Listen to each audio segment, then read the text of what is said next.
निर्धन बहू की दिवाली। कनिका मंदिर के बाहर हाथों से बनाई हुई फूलों की माला बेचकर अपने घर का गुजारा करती है। वो मंदिर के बाहर बैठकर माला बेच रही होती है। माला ले लो माला, फूलों की माला, माला ले लो माला। तभी उसके पास एक बूढ़ी औरत आती है और उससे कहती है, अरे ये माला कितने की दी है तुमने? अम्मा केवल 10 रुपए की एक माला है, कोई सी मर्जी ले लो। माला तो तुम्हारी सारी ताजे फूलों से है, लाओ मुझे 2 माला दे दो। कनिका उसे 2 माला दे देती है, जिसके बाद वो वहां बैठी हुई माला बेचने लगती है। सुबह से शाम तक कनिका फूलों की माला बेचकर जो भी पैसे कमा पाती वो उन्हें अपने घर ले जाती।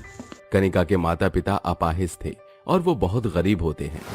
कनिका अपने गरीब अपाहिज माता पिता की देखभाल और उन्हें अकेले संभालती थी। एक दिन कनिका के माता पिता उससे कहते हैं, बेटा कनिका, तुम्हारी उम्र हो गई है। मैं चाहता हूँ कि तुम अब शादी करके अपना घर बसा लो। हाँ कनिका, हमारी जिंदगी का तो कोई भरोसा ही नहीं है, आज है कल नहीं है। तुम क्यों हमारी वजह से अपनी पूरी जिंदगी बर्बाद कर रही हो? माँ, पिताजी, आप ये कैसी बातें कर रही हो? अरे आप तो मेरे माता पिता हो और आपकी सेवा करना तो मेरा फर्ज है। लेकिन बेटी, हमसे हमारा ये सुख मत छीन, हम तेरी शादी देखना चाहते हैं, इसलिए तू हमारी मान और शादी करके अपना घर बसा ले। कनिका के माता पिता उसे बहुत समझाते हैं, जिसके बाद कनिका समझ जाती है। उस दिन के बाद से कनिका के अपाहिज माता पिता उसके लिए एक लड़का ढूंढना शुरू कर देते हैं। कुछ दिनों के बाद कनिका के लिए एक बहुत अच्छा रिश्ता आता है। अरे हमारी कनिका बिटिया उस घर में बहुत खुश रहेगी।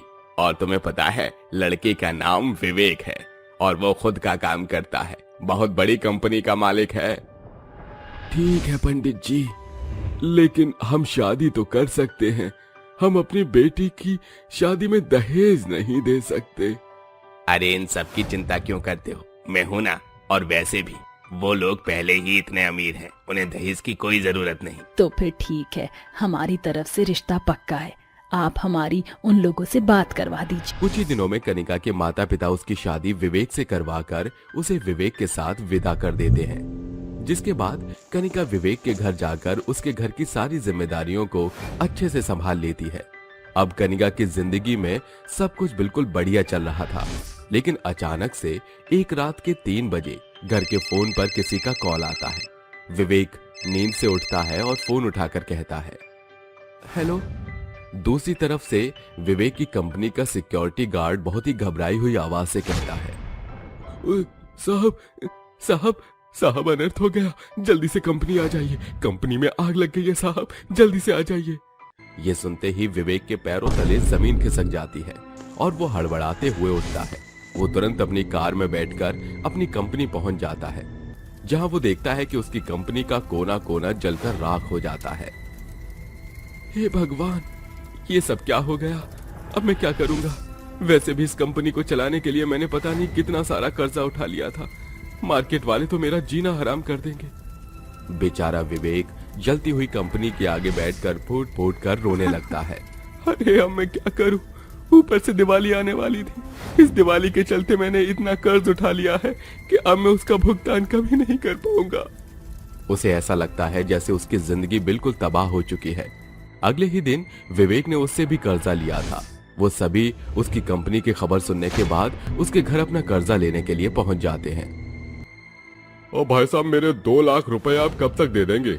मुझे दिवाली पर अपने वर्कर्स को बोनस भी देना है और उन्हें गिफ्ट भी देने हैं।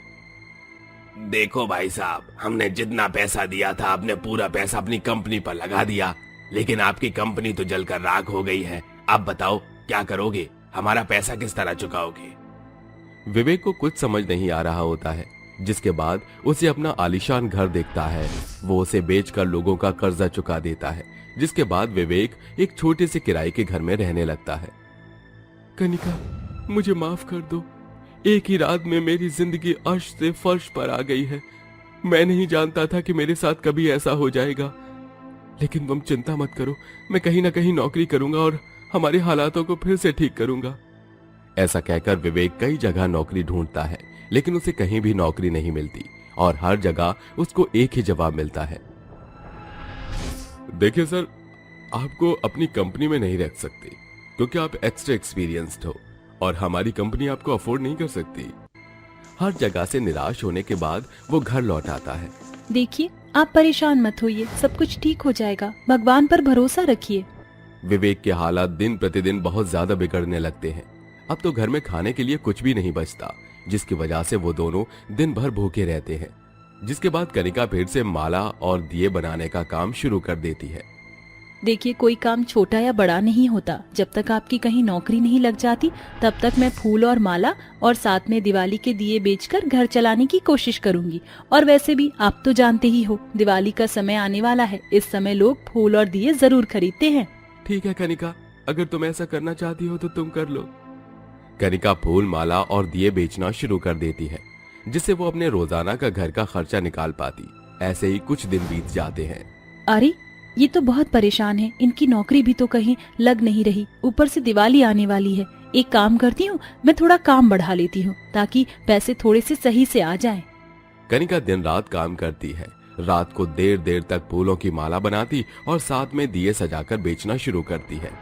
देखते ही देखते बेचारी कनिका थोड़े पैसे कमाने लगती है और दिवाली वाले दिन वो अपने पति विवेक के लिए नए कपड़े और लक्ष्मी माता की पूजा करने का सामान ले आती है। आप ये कपड़े पहनकर तैयार हो जाइए, आज हम अपना दिवाली का त्योहार बनाएंगे। पहले मैं दिवाली के दिन लाखों रुपए खर्च किया करता था और आज मेरी पत्नी के कमाए हुए पैसों से मैं कपड़े पहन रहा हूँ। मुझे तुम्हारे ऊपर बहुत फक्र महसूस होता है, लेकिन उतना ही अपने ऊपर लानत भी आती है। अजी, आप ऐसी बातें क्यों करते हो? हम दोनों एक दूसरे से अलग थोड़ी हैं। चलिए, अब जल्दी से पूजा के लिए तैयार हो जाइए। दिवाली वाले दिन कनिका लक्ष्मी माता की पूजा करने लगती है। ओम जय लक्ष्मी माता, तुमको निश दिन सेवत, हर विष्णु विधाता। ओम जय लक्ष्मी माता।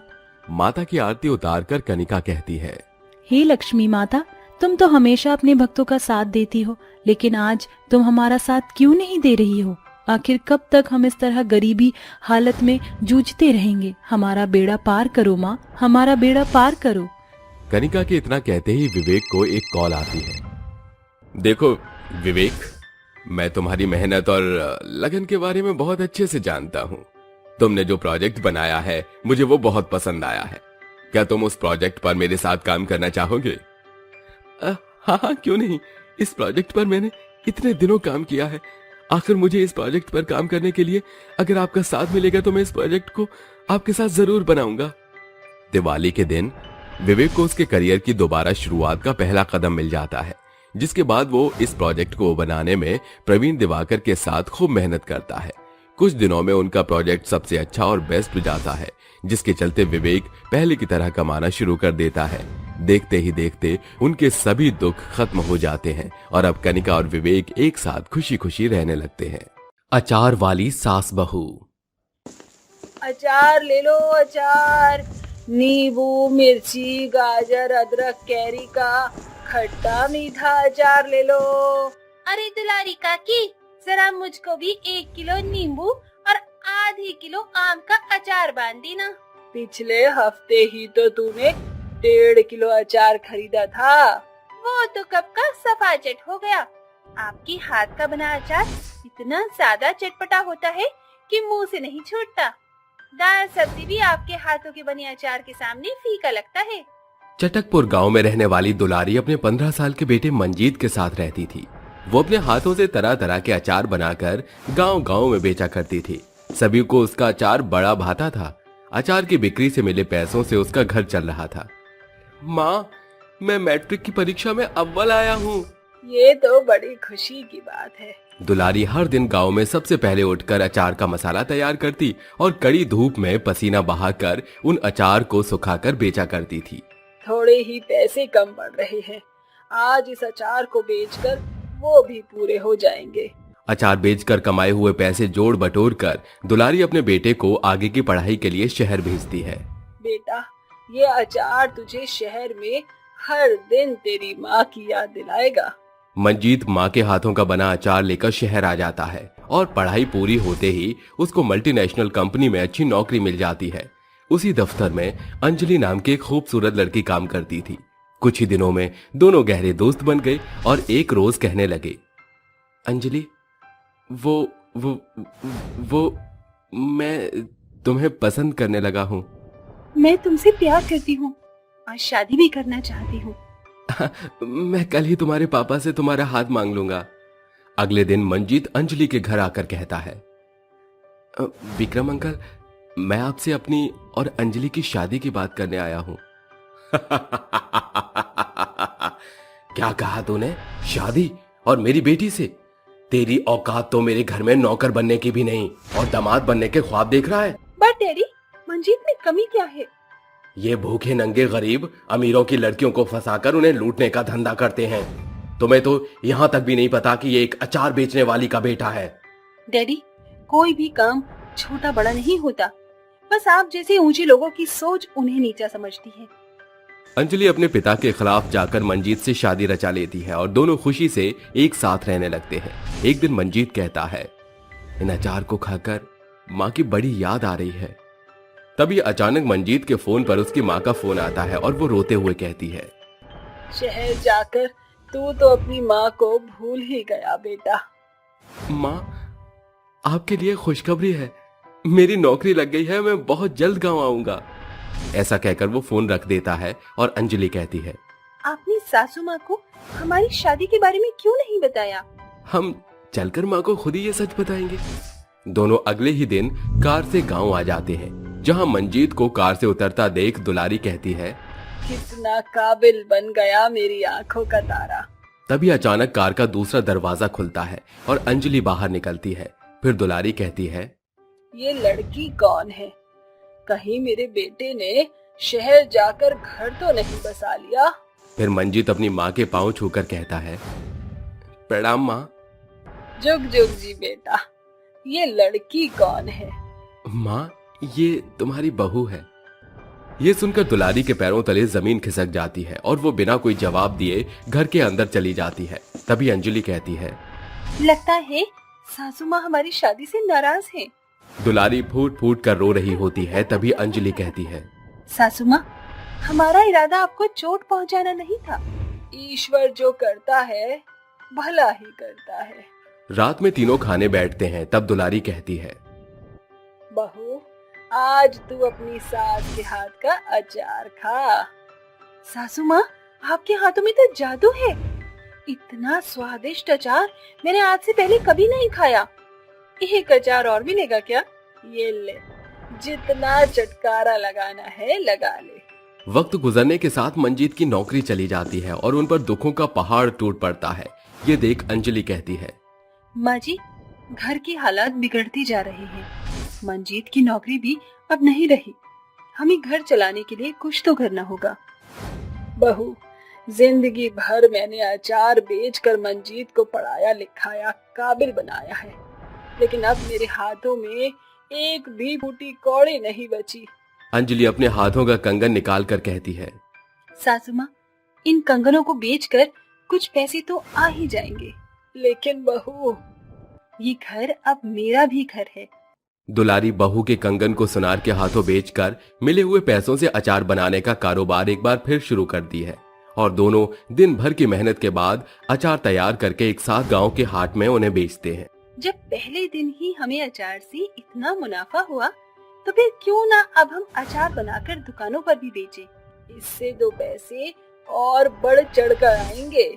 दोनों अगले दिन अचार बनाकर उन्हें बड़े तबके के दुकानदार से बेचकर आती हैं और अगले दिन दुकानदार कहता है, अरे भाई, तुम्हारा बनाया अचार ग्राहकों को खूब आ रहा है, इसीलिए आज से हर दिन तुम मुझे 20 किलो अचार बनाकर देना, जिसकी आधी कमाई तुम्हारी हुआ करेगी। शुक्रिया भाई साहब। कल से अब हमें और भी जल्दी उठना होगा, क्योंकि इस बार हमें अधिक मात्रा में अचार तैयार करना है। हर दिन के साथ उनकी मेहनत गहरा रंग छोड़ रही थी और कुछ ही महीनों में सास बहू के बनाए अचार की खपत और ज्यादा तेजी से बढ़ने लगती है, जिसे देख वो कहती है, माँ जी, अब जो हमारे घर की हालत ठीक हो चुकी है, तो क्यों ना हम अपनी अचार की एक दुकान खोलें। तूने तो मेरे मुंह की बात छीन ली बहू। दोनों सास बहू अचार के नाम से खुद की अचार की दुकान खोल लेते हैं।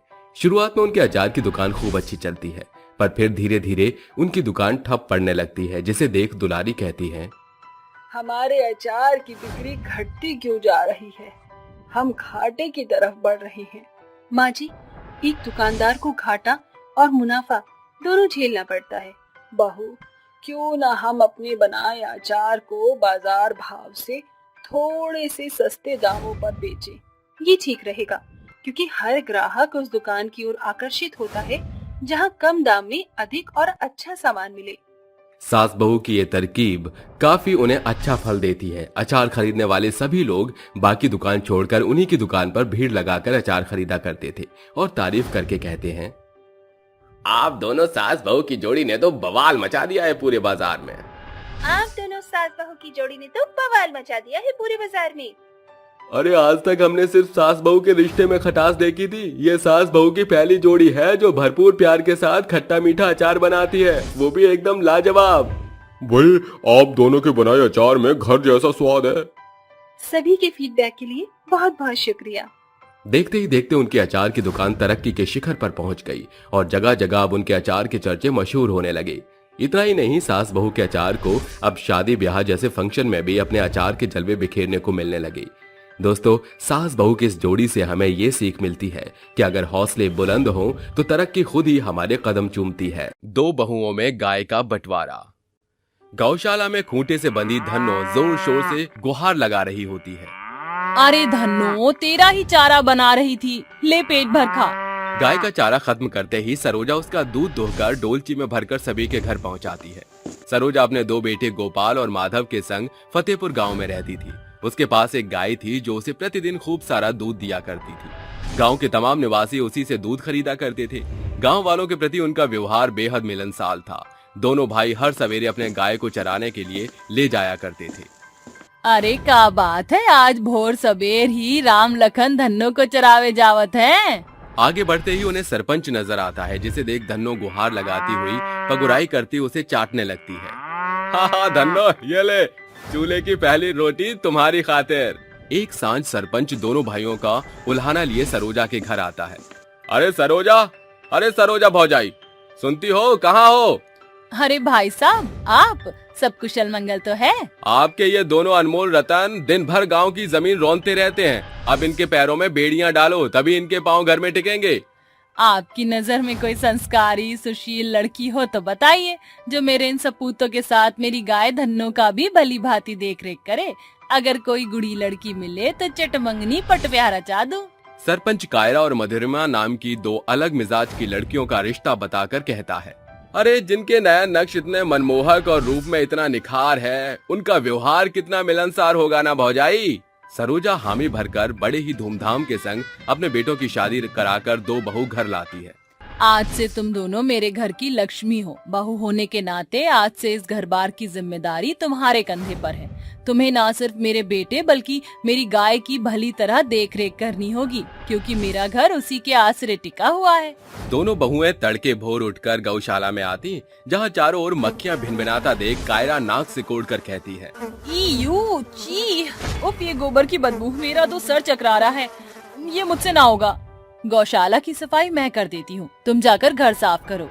दोनों अपने अपने हिस्से का काम निपटा कर साथ मिलकर रसोई तैयार करती हैं। तभी कियारा टेबल पर आकर बैठ जाती है। ये देख मधुरिमा चितकबरा सा मुंह बनाकर बोलती है, इस जैसी चंट लुगाई तो मैंने आज तक नहीं देखी। देखो कैसे मजे से टेबल पर पसर गई है। अरे बड़ी बहू, क्या बड़बड़ाई जा रही है? खाना परोस और फिर धन्नो को भी चारा डाल दे। जी सासू माँ।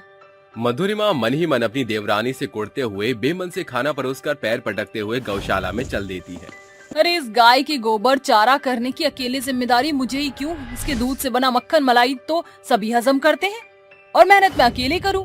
जहां दिन भर मधुरिमा काम में लगी रहती, वहीं कियारा सिर्फ बिछौने पर पसरी रहती। गुजरते दिनों के साथ दोनों में कामों को लेकर मनमुटाव की बड़ी दीवार खड़ी हो जाती है।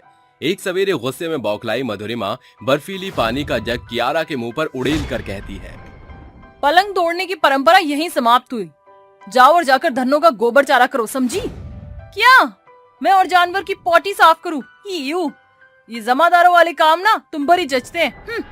गुस्से में बौखलाकर मधुरिमा उसे जोरदार तमाचा जड़ते हुए कहती है, देवरानी जी, जरा अपने बोल बच्चन में तहजीब लेकर आओ। जेठानी के आगे इतना बड़बोली बनना अच्छा नहीं है। जेठानी हो तो क्या सर पर चढ़कर तांडव करोगी?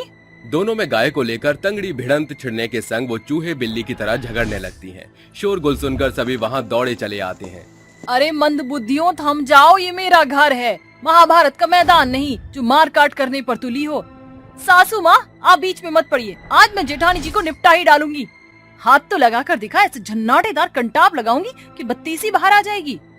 ना जाने पिछले जन्म कौन से बुरे कर्म किए थे जो ईश्वर ने मेरे भाग्य में ऐसी झगड़ालू बहू मर दी। अगर मुझे जरा भी खबर होती कि मैं लक्ष्मी नहीं बल्कि बहू के रूप में सूर्पणखा उठाकर ला रही हूँ तो मैं तुम जैसी लुगाइयों के पल्ले अपने बेटे को कभी ना बांधती। बस बहुत हो गया, मुझे इस घर का बंटवारा चाहिए, आज ही हो जाए बंटवारा। रोज रोज के कलेश से एक बार का बंटवारा भला, सभी चैन से जी तो सकेंगे। घर बार का बंटवारा न चाहते हुए भी माँ की आज्ञा का पालन करते हुए गोपाल माधव सरपंच को खबर करते हैं। क्या बात है सरोजा भौजाई, आप इतनी हैरान परेशान क्यों हैं? सरपंच जी, मेरी बहुओं को इस घर का बंटवारा चाहिए। क्या? अरे बावली हो गई हो तुम दोनों। जिस घर की एकजुटता की मिसाल पूरा गांव देता है, तुम इस आंगन के 2 टुकड़े चाहती हो? अगर आपसे ये बंटवारा करना मुमकिन नहीं तो हम सीधे अदालत का दरवाजा खटखटाएंगे। पूरे गांव के सामने घर के सभी साज सामान के 2 हिस्से हो जाते हैं। तभी मधुरिमा कहती है, मैंने दिन रात धन्नो की सेवा में बिताया है, इसे मेरे हवाले करो, इसका बंटवारा करो। अरे लोबियो, एक ईंट के भी 2 टुकड़े कर डाले तुमने। इस गौ माता के बंटवारा की बात तो अपनी जुबान पर मत लाओ। गाय के बंटवारे की बात छेड़ते ही कियारा मन बदल कर कहती है, मुझे ये सब कुछ नहीं चाहिए, मुझे सिर्फ ये गाय चाहिए बस। एक दिन भी धन्नो का गोबर चारा तो कर ना सकी, धन्नो की देखभाल मैंने की है, ये दुधारू गाय तो मेरे ही हक में आएगी। दोनों के बीच गाय के बंटवारे को लेकर मुठभेड़ शुरू हो जाती है। तभी माधव कहता है, अब ये गौ माता ही इस बंटवारे को टाल सकती है।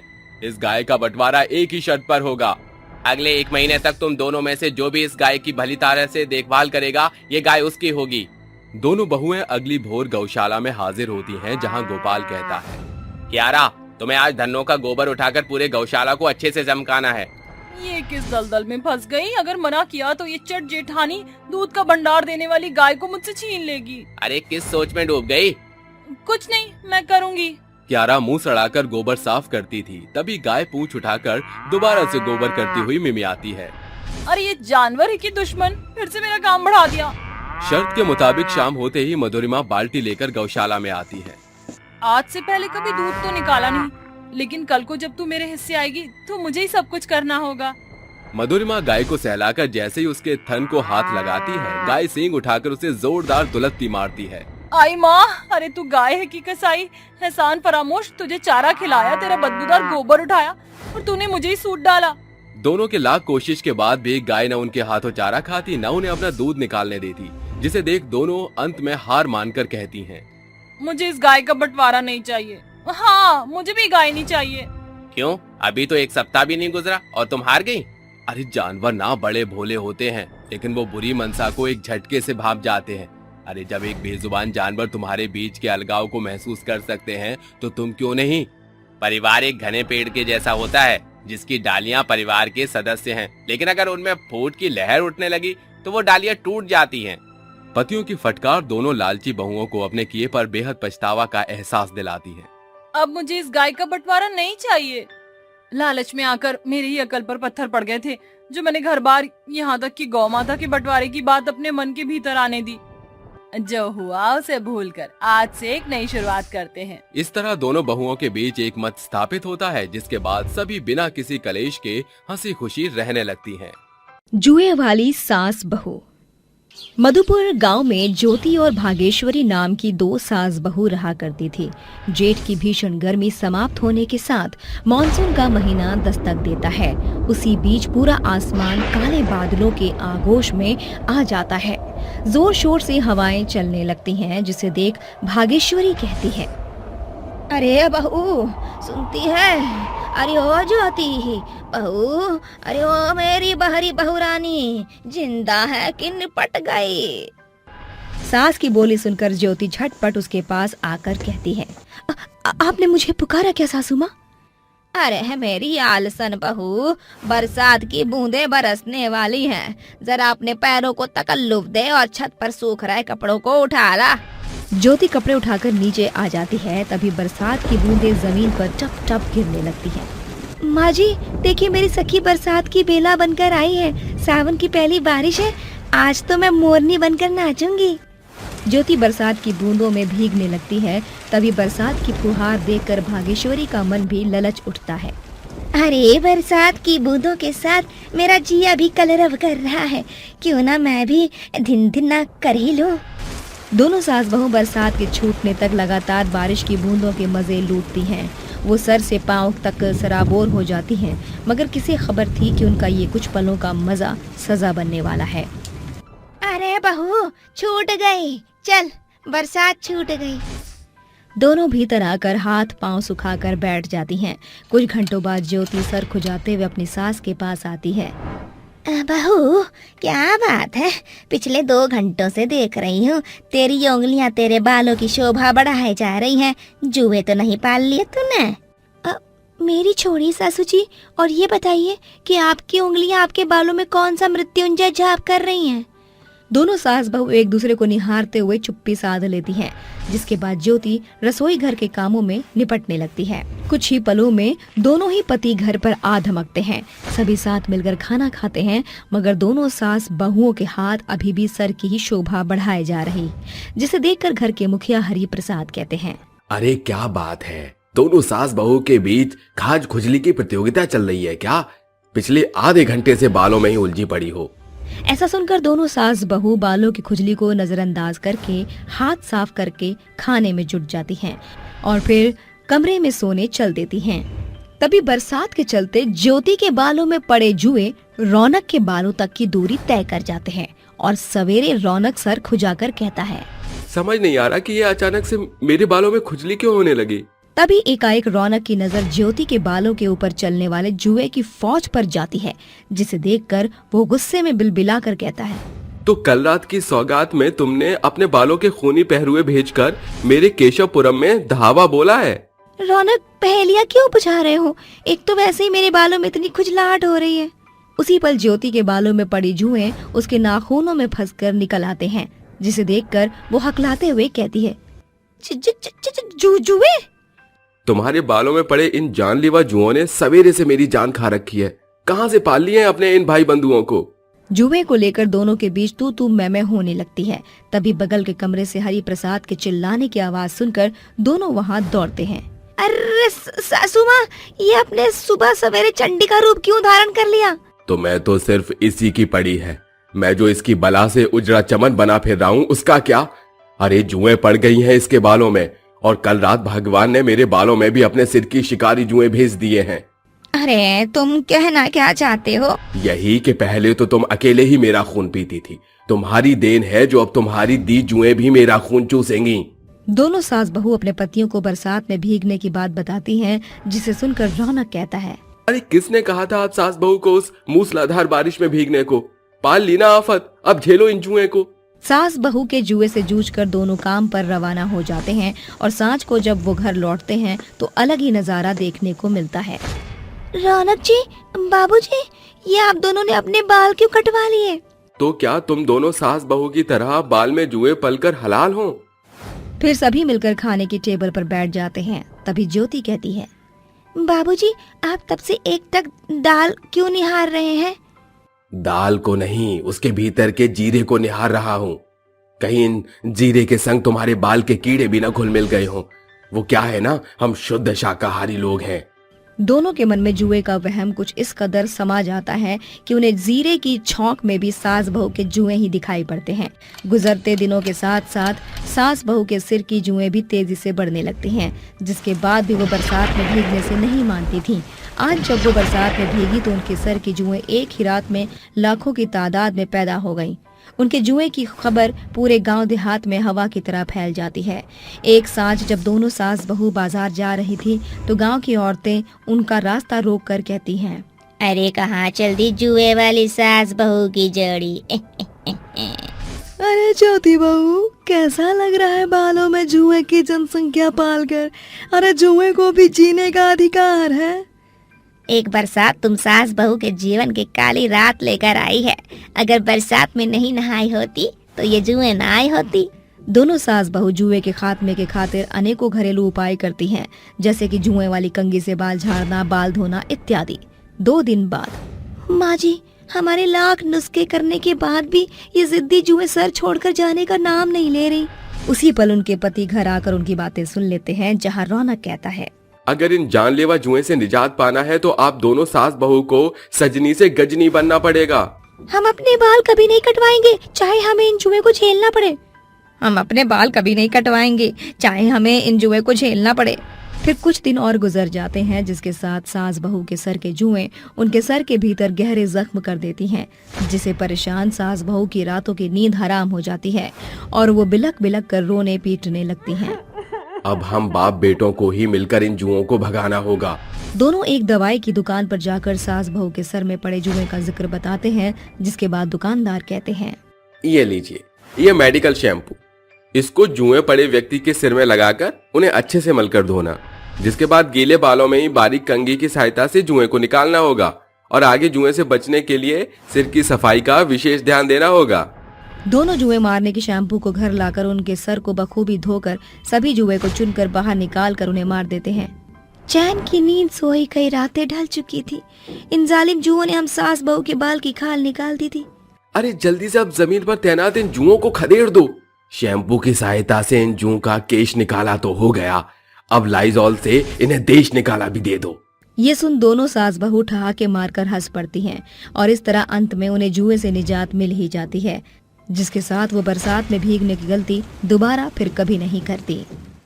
सांवली और गोरी बेटी की शादी।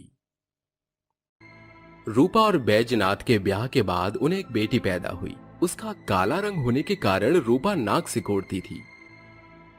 रूपा, गुड़िया कब से दूध के लिए बिलख रही है? रोती है तो रोने दो, मैं इस काली कलूटी को अपना दूध हरगिज नहीं पिलाऊंगी। इसका ये काला रंग मेरी आंखों में चुभता है। पत्थर दिल रूपा रागिनी का काला रंग देख मुंह फेर कर उसे रोता हुआ छोड़ देती है। तभी बैजनाथ उसे गोद में उठाकर चुप कर आता है। कुछ समय बाद रूपा दूसरी बार गर्भवती होती है, जिससे उसे एक गोरी बेटी पैदा होती है। मेरी चांद का टुकड़ा, तूने मेरा मान बढ़ा दिया, तू ही मेरी असली बेटी है।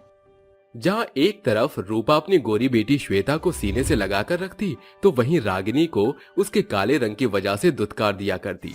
वक्त के साथ दोनों विद्यालय जाना शुरू करती हैं। माँ, मेरी भी चोटी बना दो। बेड़ा गर्ग हो तेरा, सवेरे सवेरे अपना काला थोबड़ा लेकर चली आई। भाग यहाँ से, वरना इस काली चमड़ी को उधेड़ कर रख दूंगी। नन्ही रागिनी माँ का रूखा बर्ताव देख फूट फूट कर रोती है। रूपा का कठोर व्यवहार देख बैजनाथ चुप्पी तोड़कर कहता है, अरे तुम्हारा ये भेदभाव देखकर कभी कभी तो यकीन ही नहीं होता कि रागिनी को तुमने अपने ही कोख से जन्म दिया है। अच्छा, तो अब वो काली कलूटी मेरे खिलाफ तुम्हारे कान भर रही है। मेरी सिर्फ एक ही बेटी है, श्वेता। मैं उस कोयले की खान को अपनी बेटी नहीं मानती। बैजनाथ के लाख समझाने पर भी रूपा काले गोरे का भेदभाव करना नहीं छोड़ती। वक्त के साथ दोनों बहनें बड़ी होकर कॉलेज जाने लगती हैं। दोनों के बीच का प्यार देख रूपा अपनी गोरी बेटी श्वेता और रागिनी में दूरियां पैदा करने के लिए फूट डालती हुई कहती है, श्वेता, तू बहुत भोली है। तेरा दिल तेरे चेहरे के रंग की तरह है, एकदम साफ। लेकिन उस काली कलूटी रागिनी का दिल एकदम उसके रंग के जैसा काला है। वो तेरे सुंदर रूप से जलती है। माँ, आप एकदम सही कह रही हो।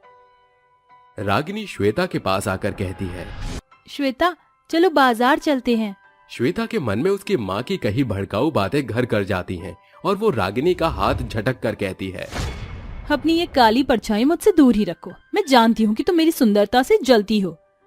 श्वेता, ये तुम कैसी बातें कर रही हो? क्यों री अमावस की काली रात? सुना नहीं तूने, मेरी बेटी तेरी काली सूरत नहीं देखना चाहती। रागिनी भागती हुई अपने आप को कमरे में बंद करके कहती है, क्यों भगवान, आखिर तूने मुझे इतना पक्का रंग देकर क्यों भेजा? क्या इंसान के लिए उसका रंग रूप ही सब कुछ है? उसका व्यवहार कोई मायने नहीं रखता? एक सवेरे जब दोनों बहनें कॉलेज जा रही थीं, तो मोहल्ले की औरतें बातें बनाते हुए कहती हैं, आरी सविता, हूँ देखो, हंस के साथ काला कौआ चला आ रहा है।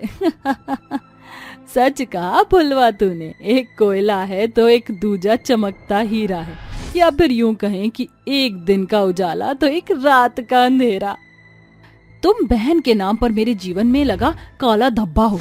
तुम्हारे साथ मेरी भी खिल्ली उड़ रही है। रागिनी सभी बातों को नजरअंदाज करके अपनी पढ़ाई पर ध्यान देती थी और मन लगाकर पढ़ती थी। साल के अंत में दोनों बहनें परीक्षा का परिणाम लेकर घर आती हैं। पिताजी, मैं पूरे कॉलेज में फर्स्ट आई हूँ। मुझे तुझ पे पूरा भरोसा था बिटिया। भगवान तुझे खूब पढ़ाई और तरक्की दे। जले पर नमक छिड़कना तो कोई तुम बाप बेटी से सीखे। यहाँ मेरी बेटी फेल होने के कारण रो रो कर बुरा हाल किए बैठी है। पूरे साल तो उसने साज श्रृंगार में बिताया है, लेकिन रागिनी की सफलता उसकी कमर तोड़ मेहनत का नतीजा है। वक्त के साथ बैजनाथ अपनी बेटियों के लिए रिश्ते तलाशने लगता है। एक सवेरे उनके घर रागिनी को देखने एक रिश्ता आता है। तो कहिए बहन जी, क्या फैसला है आपका? माँ, मुझे इस ब्लैक ब्यूटी से शादी नहीं करनी, मुझे इसकी छोटी बहन पसंद है। देखो भाई साहब, मुझे घुमा फिरा कर बात करने की आदत नहीं है। मुझे अपने बेटे के लिए आपकी छोटी बेटी श्वेता पसंद है। लेकिन बड़ी बेटी के रहते हम छोटी की शादी कैसे कर सकते हैं? तो फिर हमारा यहाँ रुकना बेकार है। चल बेटा, जरा रुकिए, मुझे ये रिश्ता मंजूर है।